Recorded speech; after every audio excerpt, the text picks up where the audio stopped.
Hello everyone, in this tutorial we will see how to create mesh with the help of SnappyXmesh utility in the OpenFOAM. This tutorial is mainly for the beginners. Generating mesh with the help of SnappyXmesh utility is really so easy. All you need to do is you need to create a CAD file in any one of the drawing software and save it as .htl file and create a folder named TriSurface in constant folder and put this .htl file inside it and make some of the changes in SnappyXmesh dict in the system folder and run a command called SnappyXmesh in the terminal window. So this video will give you brief insight of how to use the SnappyXmesh utility for meshing your domain. Let's get quickly started. I'll explain this with the help of FlowPast object in 3 dimension. I have built my own test case here. If you want, you can use the case setup of motorbike tutorial for learning purpose and make some of the changes in the SnappyXmesh dict in order to understand the SnappyXmesh. So this is my numerical domain. My numerical domain is of size 5 meter in the x-axis and 1 meter in the z-axis and 1 meter in the y-axis. Okay, my gravity is along the y-axis. So in order to create an environment for the FlowPast object, I need to subtract this objects, my cylinder and this diamond structure. Okay, so in this particular case I have kept the cylinder and this diamond structure at 3 meter and 2 meter from the x-axis origin respectively, okay, and 0.5 meter in the z-axis. Okay, in order to create a domain for the FlowPast object, you need to subtract this object, subtract the mesh, that means subtract the cells which is present inside this object, so that it will create an environment for the FlowPast object, anything. Okay, so in order to do that, first I need to create this objects. So here I am going in this tutorial I am going to generate these 2 objects with the help of another free source software called FreeCAD. Okay, so now we are going to create the cylinder and this diamond object with the help of FreeCAD. So create my new project, part, okay, cylinder. So I am giving 0.2 meter diameter and height as 0.5. Don't worry about the units here. So once you are saving it as .htl file, all the things would be in numbers. There won't be any units here. Any units which would be present in the .htl file. So don't worry about the units. Just mention the numbers. That means if it is like 3 meters, just mention 3. Don't worry about the units. Okay. So next thing is I am just going to position it at 3 meter in the x-axis and 0.5 meter in the z-axis as I mentioned in the numerical domain part. Okay, but here you can see my y is, that means my height is not in the y-axis. You can see here, right? So what I need to do is I need to rotate it so that my height would be along the y-axis. So I am just rotating it for minus 90 degree so that my height is coming along the y-axis. Okay, now I have created the cylinder. Next step is I need to create the diamond structure. Okay, so yeah, I will keep the width as 0.2 maybe, sorry, and the height as 0.5. Here height would be transferred to width and the width would be transferred to height, because we have transformed the axis from z to y and y to z. Okay, so don't worry about it, and let me place it at maybe 2 meters, okay, in the x-axis and 0.5 meter in the z-axis. But yeah, here you can see it is not like diamond, right? So it is something like a cube. So what I am going to do is I am once again going to rotate it for an angle of 45 degree in the y-axis so that my diamond is getting generated. Okay, yeah, now we got our thing which we want. Okay, now our file is ready. Okay, so the next step is we need to create a folder called TriSurface in the constant folder. Here this is my case setup. Here I have created this case setup on my own. For a tutorial purpose or for understanding purpose, you can use the motorbike tutorial as I mentioned earlier. Okay, so in the constant folder I am creating, I'm creating a new folder called try surface. So now the folder is created. Now you need to extract this, export this as .stl file and save it inside this folder. Okay,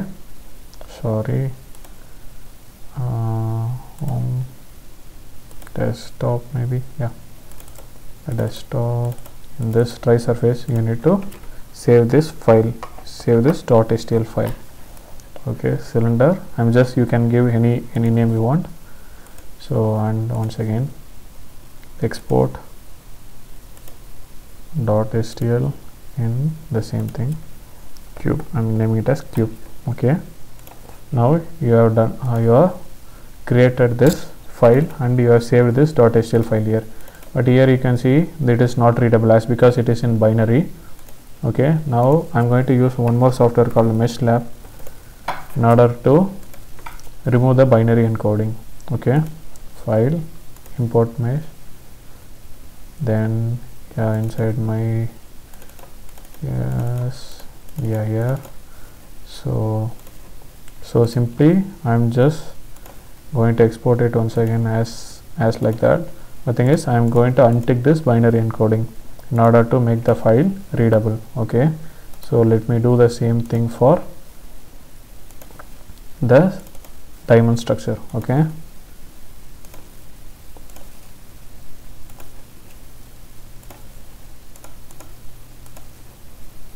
so now you can find, right, the file is now readable. So you need to save it in .ascii, in ASCII format. So yes, and yeah, where it is, cylinder, ASCII.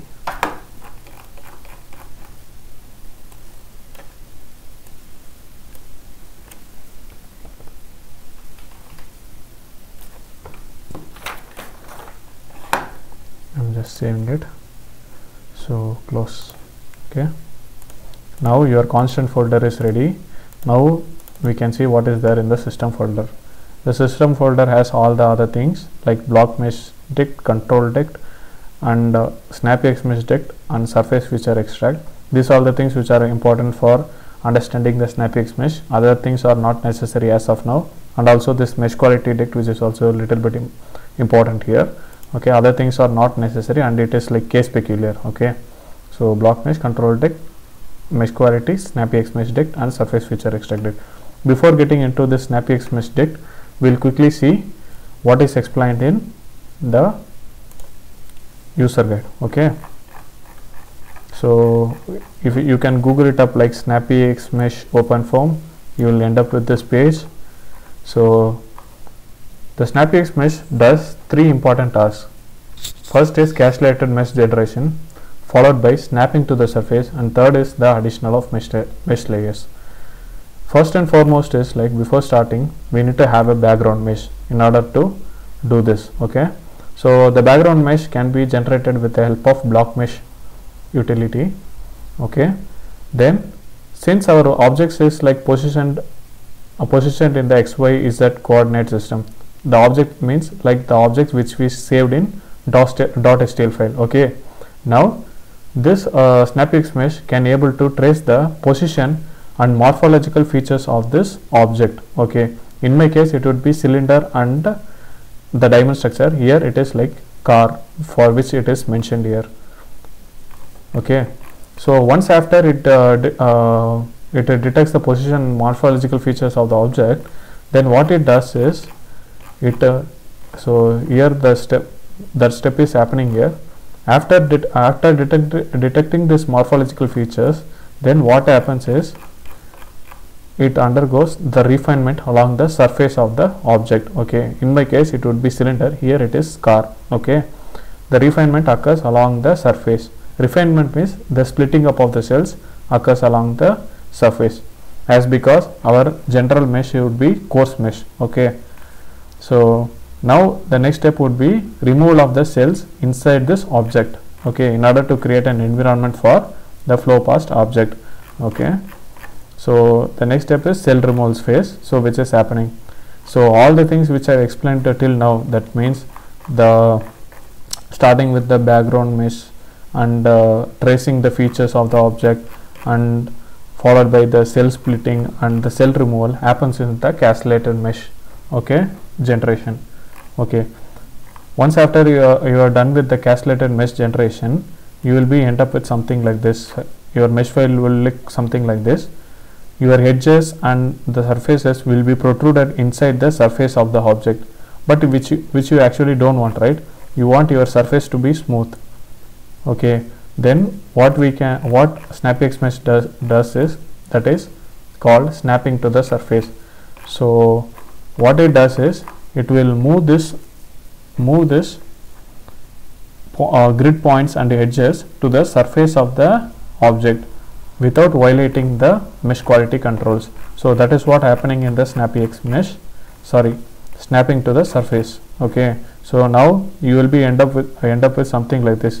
You will be your mesh will be looking really good, like you will get a smooth surface. Okay, so this is what happening in the snapping to surface. Okay, so the next step would be addition of mesh layers, but it is not actually necessary. It may be case peculiar. Suppose if you want to generate some boundary layer problem, then you might need to have some additional refined boundary layers all along the surface of the object. So in that case, you can switch on this add layers, but in my case I don't want it. But exactly what is happening in this add layers is, you either position the first layer thickness of the boundary layer, or you will mention the entire thickness of the layer which you want, and you will also mention the expansion ratio and the number of layers which you want. So that add layers will do all the other things for you. So that's what happening inside the SnappyX Mesh. Okay, so now we'll go into it. We'll go to our file and see what is there in the SnappyX Mesh dict. But if you can remember, I said, right, you need to trace the features of the object. That can be done with the help of the surface feature extract. So what it does is, it extracts the features of the object. Okay, that makes the SnappyX Mesh dict to run the entire case. Okay, so before running your SnappyX Mesh dict, you need to run this command, surface feature extract dict. Okay, so that it will help you to extract the features of the object. Okay, so let me quickly see what is there inside the surface feature extract dict. So I did not made any changes. I kept all the things as default, and before each of the subroutines, you need to name your file. Okay, that is cylinder.stl and cube.stl. So don't forget to do this. Your name should exactly match the name which is mentioned in the constant folder, otherwise it cannot find the file. Okay, so yeah, yes, so I have mentioned two files, that is cylinder.stl and cube.stl. That's why I have created the two subroutines inside this surface feature extract. Okay, so yeah, and all the things I kept it as default. You don't need to worry about it. And now we can quickly see what is there in the SnappyX Mesh dict. As I said, the SnappyX Mesh does three important jobs: castellated mesh generation, snapping to the surface, and additional of layers. In my case, I don't want any additional layers because I am not going to deal with any boundary layer problems here. So I kept it as false. Other two things you need to keep it as true. Okay, suppose if you want additional of layers also to be true, just turn it to true. That's it. So when you come inside, like, you will be end up with one more thing called geometry. So inside this geometry thing, you need to mention your file name. Okay, inside which you need to name your patch. Okay, suppose I have created the cylinder, right? You can give the names to the cylinder. For example, in my case, I have given it as STL1. So you can give any names you want, no problem. But once you are keeping the name here, for example, I have given it as STL1, right? This corresponds to the patch name. Okay, patch name of the object.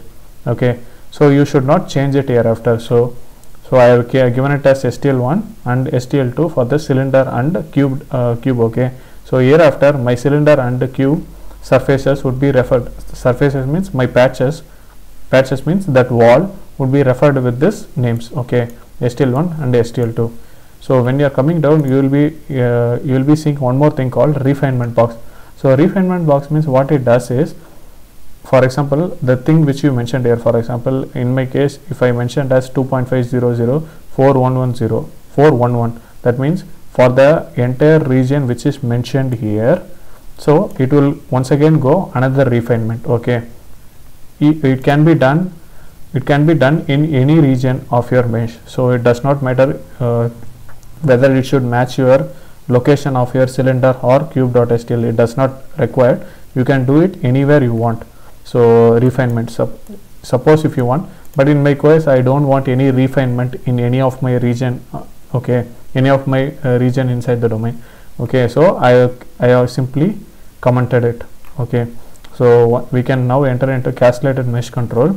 So this maximum local cells and maximum global cells, don't worry about it, just keep this number as high as possible, so that it should not so that during your for example, during your all this process you will be end up with a large number of cells, right? For example, maybe 1 million, or maybe like for example like 2000, something like a 200,000, something like that, something amount of cells. Your thing should be much higher than that, your global cells should be much higher than that, and maximum local cells corresponds to the number of cells each processor would handle during the refinement, okay. So just keep this number as high as possible.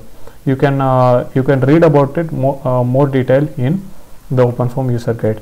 So the next thing is the maximum refinement cells, so I have kept it as 0, okay, and the number of cells between the between levels, which is a little bit of importance, so I will explain it when I have generated the mesh, okay. So the next step is the feature edge refinement. Suppose if you want the edge to be refined much more, okay, you can mention the level of refinement you want, but I don't want any edges to be refined, so I kept it as 0. This, don't worry about this cylinder.emesh, because so you know, right, once so once you run this command called surface feature extract dect, okay, you will be generating this .emesh, okay, that means edge mesh, okay, and it will be saved in your constant folder directly here, okay. You don't need to worry about this, but try to name this cylinder.emesh, for example cylinder.emesh, as because your file name is cylinder.stl, so don't change this, okay. So keep in mind, like, this should match your .stl file name, okay, and save it as .emesh, okay. So don't worry about this much. Then the next step is the refinement surface. So here what happens is, like, suppose if you want your surface to be refined much, you will mention the level of refinement here. So in this case I kept the level of refinement as 2, that means minimum and the maximum, but in your case, like, you can, if you don't want it, you can keep it as 0, so it does not matter. So I'll just tell you what exactly happens when you give this level 2 as level 2 or level 4. So what happens is, if you tell it as like level 2 grade of refinement required, that means surrounding the object, very near to the object, each cell would be, each core cell, that means each base mesh cells will be divided into 16 parts. That means in OpenFOAM, level 0 represents a base mesh, level 1 represents your base mesh means base mesh cell size, okay. Level 1 means each cell would be split into 4, level 2 means each cell would be split into 16. So it will the cells which is surrounding the object would be split into 16 number of cells. We can actually see it once we after done the simulation, okay. The next important thing is resolve feature angle. Suppose if you have any complicated, for example a pointed nose inside your domain, pointed nose, something like that, try to keep your resolve feature angle as low as possible in order to have a perfect refinement along the curvature. suppose if in my case I don't have any much curvature of the object, okay, you don't need to keep it as low. You can keep it at like, for example, 40 degree or 50, something like that. But try to keep in mind, right, this resolve feature angle should be lesser than the curvature of your object in any part, okay. Then the refinement region box. So I said you, right, this is for the refinement box. So the one thing, the refinement box which you mentioned here would be subjected to refinement along corresponding to the thing which you mentioned here. So I don't want any refinement. I kept it as 0, and even I uncommented it. So sorry, commented it, so that it will not take place in the it will not take place in the mesh generation process, okay. So this will not do anything in the mesh generation process. So the next thing is location in mesh, which is really so important here. So since we are doing it for the flow past cylinder, okay, for example, yeah, flow past object or something like that, you need to place the location. For example, this location in mesh, I'll tell you, location in mesh should be somewhere inside the domain, not on the or inside the object, okay, not or on the or inside the object. So keep in mind, suppose if you want to otherwise if you keep it like, for example, if you keep it inside this object, what happens is the SnappyX mesh will delete all the surrounding cells and it will generate the mesh for this object alone, okay. So you will be end up with nothing, okay. So if you want to have something like for the flow past cylinder or something like that, you need to keep this location in mesh, for example, this coordinate right, where it is, somewhere inside the domain, not on the or on the surface or inside the object, okay. Suppose if you want to mesh only this object or something like that, you can keep it inside, so no problem. But it's really so important on what task you want or what thing you want, okay. So this is what happens in all the things in the castellated mesh. Then the snap controls, I have actually kept it as default. And one more thing which is so I did not change anything much here. You can read it in the OpenFOAM user guide. So it is really so simple.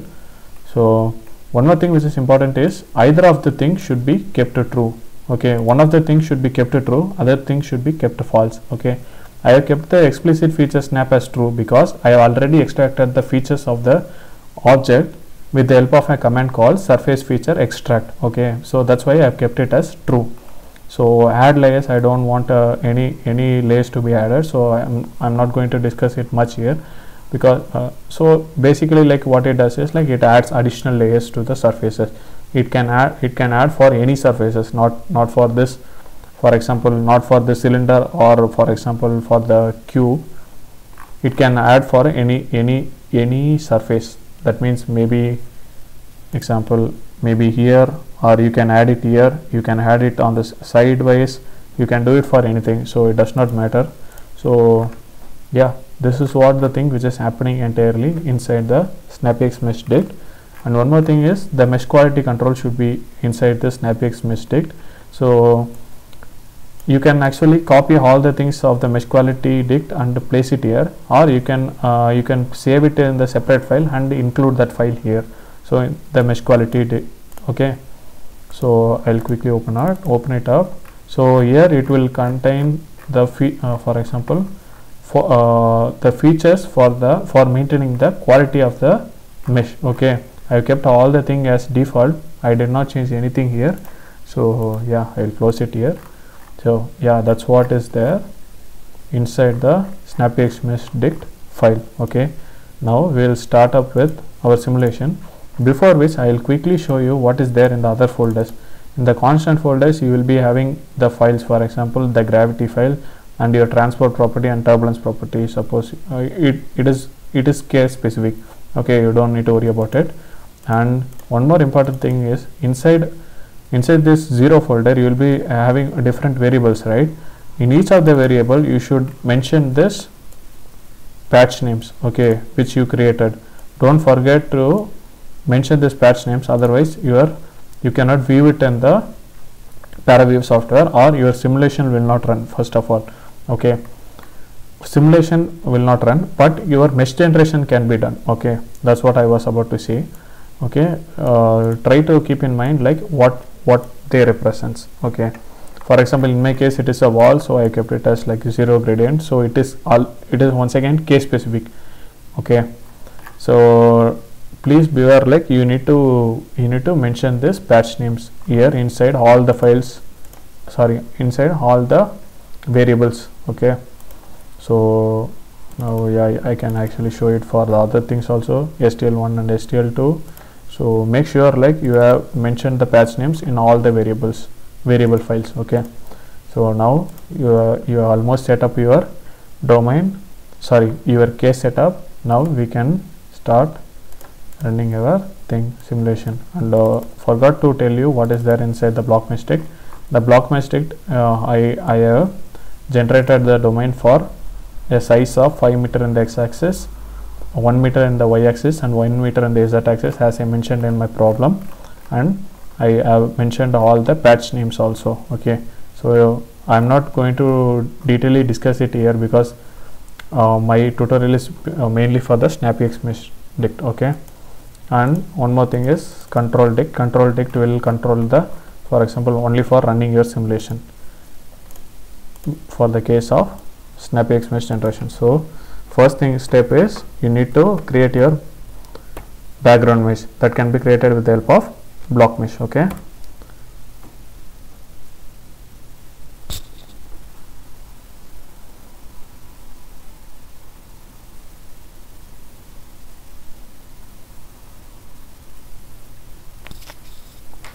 yeah, your background mesh is now ready. Next step is you need to extract the features with the help of a command called surface feature extract.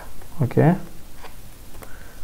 so your features are extracted and it is written in cube.emesh and cylinder.emesh, and it is saved here. Okay, in the try surface. Okay, yeah, now we can run the command called SnappyXMesh, which is our ultimate goal. So yeah, now it's running. I think it might take some time, maybe 1 or 2 minutes. If you want, you can pause it, or you can actually, if you want, you can skip it, or you can actually see it what's happening. Okay,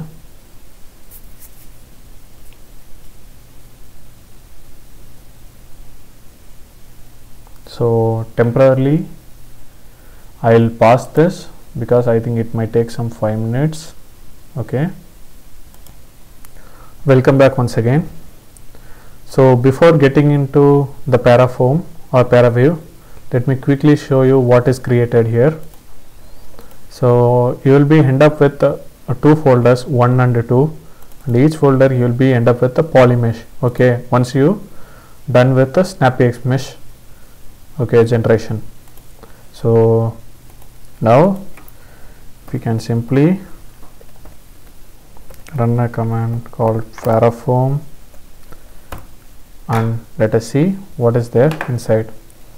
Okay, I will quickly show you. And one more thing I forgot to say is the 1 corresponds to the castellated mesh and 2 corresponds to the snapping to the surface, that is snapping of the surfaces. Okay, so now we can see what is there. So now your meshes, so I'll keep it in the solid cover and a surface with edges so that you will see what is there. Okay, now yeah, if I go to the first time step, that means it is castellated mesh generation part. So you will be end up with something like this. That can be visible here. Yeah, you can see it, right? The edges are protruded inside the surface and it is not perfectly snapped to the surface, and it's not smooth also, right? So in the next step what happens is, so you can see the same thing here also. Yeah, it is not perfectly on the surface, and the edges are protruded inside. Edges and surfaces are protruded inside, and is something like a bump, small bumps over there. Okay, now the next step, what happens is the snapping to the surface. Yeah, it's getting loaded. Yeah, now you can see all the edges and the grid points are snapped to the surface, and you will get something like kind of a very good mesh. Okay, this snapping to the surface is created without violating the mesh quality controls. Okay, and few more things to be added upon is, sorry, here in the SnappyX mesh I said I will explain this particular one later, right? So this n cell between levels, I kept it as 3, and it is like a default value. Okay, so that means the transition from the finer to the coarser or vice versa will happen in 3 cells. So here you can find, right? So first cell, second cell, third cell. So there is a gradual transformation of the coarse mesh to the fine mesh here within 3 cells. The same thing can be seen almost here also. One, almost like, yeah, 1 2 3, almost like this. Okay, the gradual transformation of the finer to coarser mesh or the coarser to finer mesh will happen within the 3 cells. Suppose if I mention it as something like cells, that is the n cells between levels, sorry, n cells between the levels, if I kept it as 6, my file, so for example this transformation would have taken place starting from this position. Okay, for same way like here. Okay, so maybe, yeah, something like this. So the transformation would be much more gradual, so it has to be much more gradual so that the transformation takes place not very rapidly, so that your aspect ratio of the cells will be maintained properly, and also the volumetric change of the cells. Okay, so this transformation should be as this n cell between the cells should be maybe little bit as high as possible, but it may be also case dependent as you want, for example. Okay, and yeah, now your file is almost ready. And one more thing is you can observe it here, right? So here each cells are splitted into, for example, 16 number of cells, right? So that is the thing which is mentioned here. For the STL surface one, it is splitted, for example, we have mentioned it as level 2 refinement, that's why we got something like kind of 16 cells. Okay, here it is much more finer, you can see it, right? You can actually visually compare it, it is much more finer. And yeah, now your thing is almost ready. And I will show you one more thing here. So maybe I'll remove the internal mesh and I'll click on this, and the top maybe left. Okay, apply. So yeah, you could see your surface are refined, something like this. Finer refinement can be observed here, and little bit coarser because your level of refinement is much higher in this particular one. Okay, and one more thing to be observed is, suppose if you mention for the refinement of edges also, you would have ended up with the refinement, you would have ended up with much more refinement along these edges. Okay, along these edges. For this particular cylinder, it would be something surrounding the cylinder. Okay, but I don't want something like that, so I kept it as 0. So now, yeah, your mesh file is now ready for running your simulation. You can use some inlet condition and you can observe what is happening there inside. So yeah, now it's almost ready.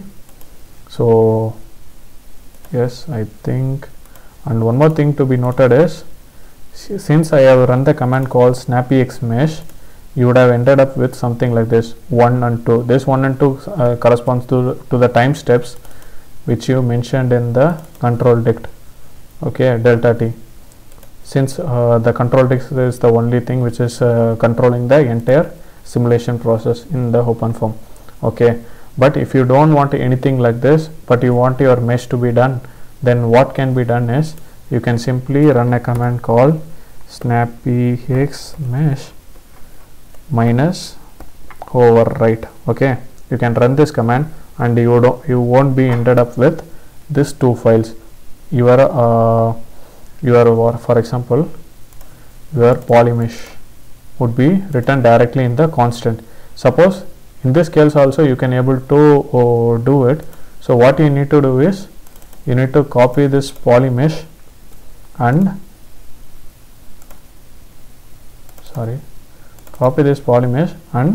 put it in this constant folder. Okay, constant folder, and you got to replace all the things. Okay, so your polymesh file would be now ready, and you can delete these two files which is not needed. So your mesh file is now entirely written in the polymesh. So if you want to, I can show you. Okay, I can show you with this. So parafoam, once again, foam, and so apply.